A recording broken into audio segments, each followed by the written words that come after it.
We come now to verse 30 of the 5th chapter of the Gospel of John.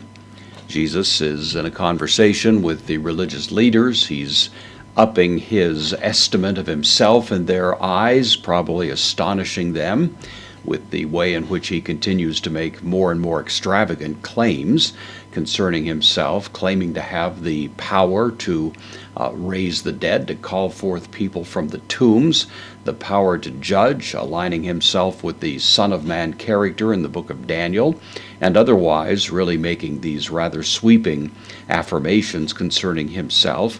But at this point in verse 30, we do have a little bit, you might even say, of a corrective. At least it's not incompatible with anything Jesus has said, but it certainly clarifies the intimate connection between the one who is known as the Father and the one who is known as the Son, indicating that the work of the two of them is in perfect alignment. There's no sense in which the Son is acting independently or going off in his own direction. And of course, verse 30 makes that quite clear. U, the negation, dunamai, present active indicative, first person singular. I am able is the idea, the negation here, I am not able. And then ego, thrown in to make it quite emphatic, in which you might say Jesus is emphasizing, I personally, individually, am not able. Poiein, from poiao, means to make or to do, contract verb. This is the infinitive, present infinitive, and so I am not able to do.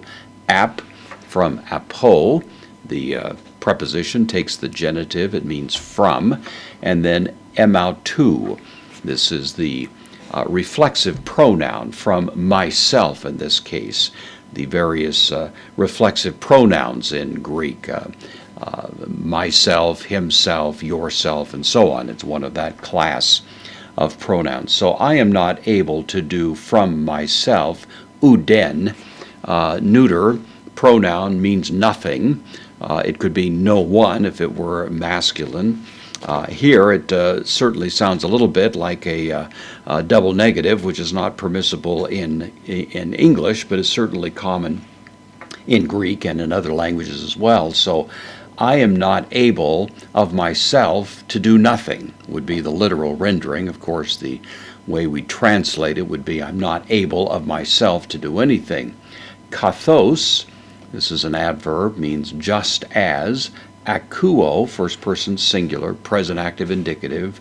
I hear, just as I hear. Kreno, same thing, first person singular, present active indicative. I judge.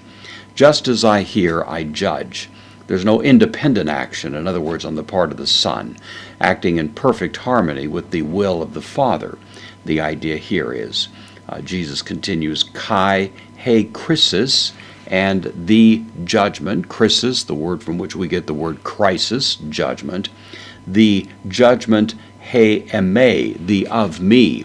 Again, this is quite emphatic. He might have simply said, hey, krisis mu, which would be my judgment, but this is putting more weight on it. The judgment, the of me judgment, that is to say, dikaya, righteous, estin, it is. Dikaya, feminine, because it's modifying judgment there. So the judgment, the of me judgment, righteous it is. The reason it's righteous is because hoti, that conjunction means because in this case, u zeto, from zeteo, to seek, contract verb, because I do not seek, this is first person singular, present, active indicative, I do not seek to thelema, the will, to emon. Same construction as we had up here, the will, the of me will. The righteousness of my judgment is precisely because I am not doing something for my own interest, to advance my own agenda as if it were something independent from the purposes of heaven. So I am not seeking my own will, Allah, strong conjunction, to thelema, but rather the will, same word as here, to pimpsantosme. Pimpo, of course, the word for send. I send. This is a aorist participle. This is in the genitive, so Jesus is not doing his own will, but he's doing the will of, genitive case, the having sent him one, the one who has sent me.